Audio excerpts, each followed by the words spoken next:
जय हिंद। मैं शमशाद आलम। आज हम लोग जिस मुद्दे पे बात करने वाले हैं वो झारखंड के मुख्यमंत्री के बारे में बात करने वाले हैं,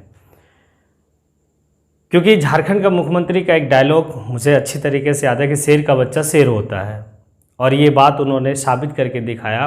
क्योंकि झारखंड का अगर कोई शेर है तो वो शिबू सोरेन है, गुरुजी शिबू सोरेन है, और उसी गुरुजी का बेटा हेमंत सोरेन इस बात को साबित करके दिखाया कि शेर का बच्चा शेर होता है। क्योंकि शिबू सोरेन पूरे झारखंड नहीं बल्कि पूरे हिंदुस्तान में एक बहुत ही योद्धा के रूप में जाने जाते हैं, क्योंकि उनमें लड़ने की क्षमता है, उनमें जो है कि जुल्म के खिलाफ लड़ने की पूरा मादा है। उन्हीं का बेटा हेमंत सोरेन जो है आज वर्तमान में झारखंड के मुख्यमंत्री के सीट पे आसीन है। झारखंड के मुख्यमंत्री जो वर्तमान में हेमंत सोरेन है, इनको 2 बार मौका मिला झारखंड के मुख्यमंत्री के पद पे बैठने के लिए। फर्स्ट टाइम में जब इनको मुख्यमंत्री के पद पे ये रहे तो इन्हें महज 14 महीना का ही कार्यकाल मिला, और इस 14 महीने के कार्यकाल में इन्होंने साबित करके दिखाया कि झारखंड का अगर कोई विकास कर सकता है, अगर झारखंड का कोई विकास में गति दे सकता है, तो झारखंड का माटी का पाटी ही दे सकता है और झारखंड का लाल ही दे सकता है। जब दूसरी बार इनको मौका मिला, और वो तारीख जो है शपथ का तारीख आप लोग को पता होगा कि 29 दिसंबर 2019 को ये शपथ लेते हैं, और शपथ लेने के साथ ही अपने पूरे कैबिनेट के साथ काम करने के लिए ये चल पड़ते हैं। लेकिन महज 3 महीने के बाद ही आप लोगों को पता होगा कि 24 मार्च 2020 को पूरे हिंदुस्तान में संपूर्ण लॉकडाउन लगता है, और संपूर्ण लॉकडाउन लगने के बाद झारखंड के मुख्यमंत्री के पास एक चैलेंज रहता है कि अपने झारखंड वासियों को कैसे हिफाजत किया जाए। और इन्होंने करके दिखाया, साबित किया कि वाकई में मैं एक डायनेमिक मुख्यमंत्री हूं, चाहे वो कोरोना काल हो। क्योंकि आप लोग को पता होगा कि 1 मई मजदूर दिवस के दिन में पहली बार पूरे हिंदुस्तान में अगर कहीं पर मजदूरों के लिए स्पेशल ट्रेन चलाया गया था तो वो था झारखंड, जहां पर स्पेशल ट्रेन चलाया गया। और आप देखेंगे भी कि झारखंड में बहुत ज़्यादा एक्टिव होके हमारे जितने भी मतलब लोग थे वो सारे लोग काम किए, और हम सुरक्षित रहे इस वैश्विक महामारी में भी। एक चैलेंजिंग वो था, और एक चैलेंजिंग था कि अपने झारखंड की विकास में गति देना। इनके पास एक और चैलेंजिंग ये था कि अपने जो 2019 में जो चुनावी घोषणा पत्र था, उस घोषणा पत्र के आधार पर ही हमें कार्य करना है। क्योंकि किसी भी राजनीतिक दल का जब वो चुनाव लड़ता है तो उस समय उसका एक घोषणा पत्र होता है, जो उनके वर्कर, जो पार्टी का वर्कर होता है, वो वर्कर गांव-गांव, मोहल्ले-मोहल्ले, घर-घर जाके इस बात को बताते हैं कि अगर हमारी सरकार बनती है, इस पार्टी की सरकार बनती है, तो हमारा घोषणा पत्र में ये है, मैं इसके ऊपर काम करूंगा।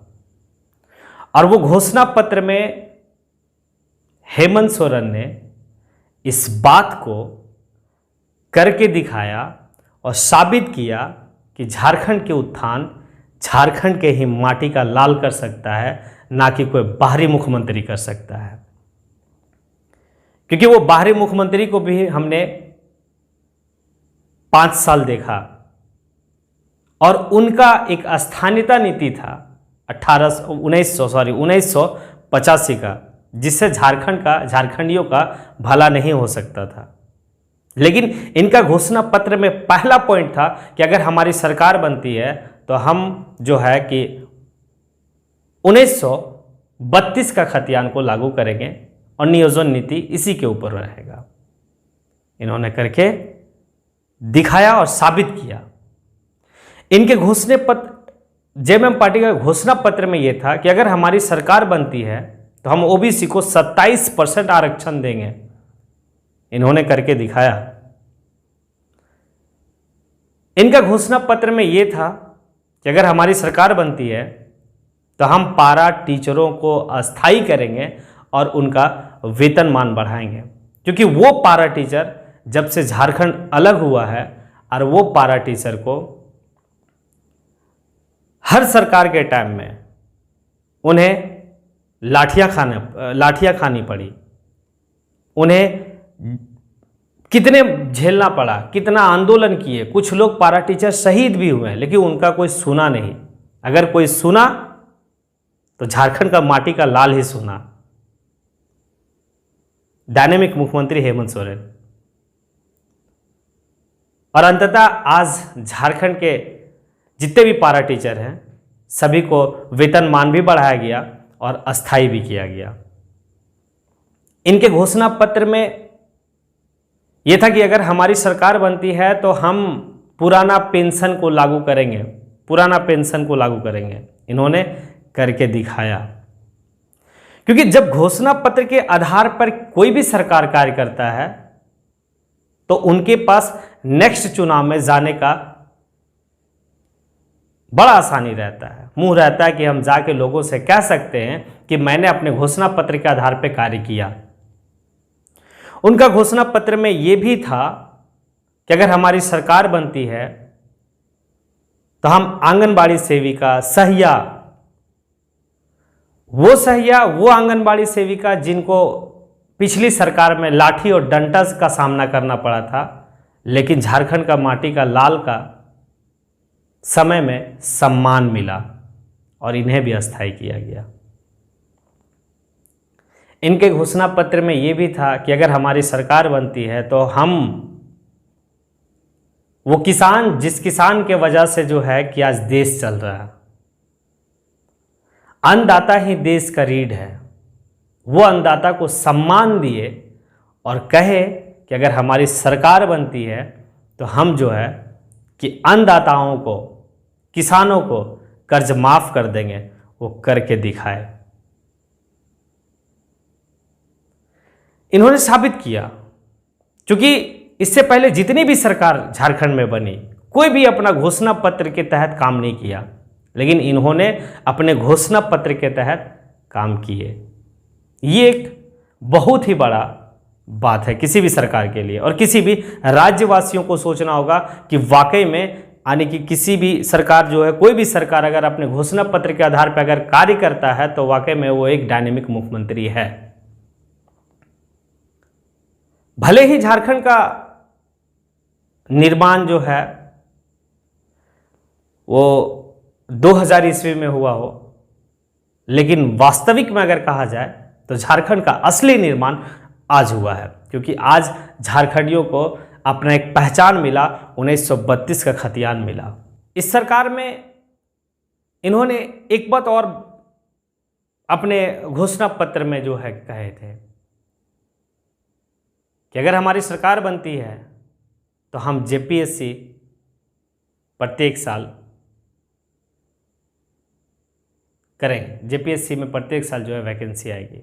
इन्होंने करके दिखाया कि जो जेपीएससी में काफ़ी वक्त लगता था, आज महज 200 कुछ दिन में ही सरकार ने जेपीएससी का एग्ज़ाम लेके, झारखंड लोक सेवा आयोग का एग्ज़ाम लेके जो है नियुक्ति पत्र बांट के आज सबको जो है कि अपने अपने पद पे आसीन है।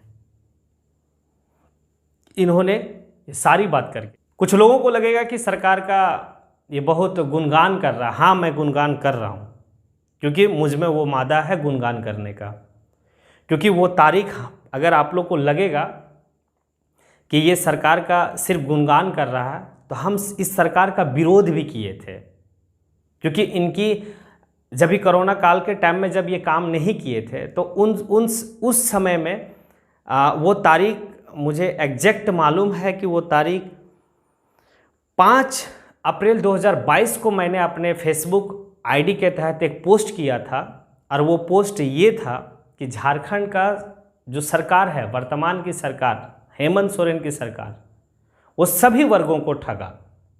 मैंने ऐसा पोस्ट किया था।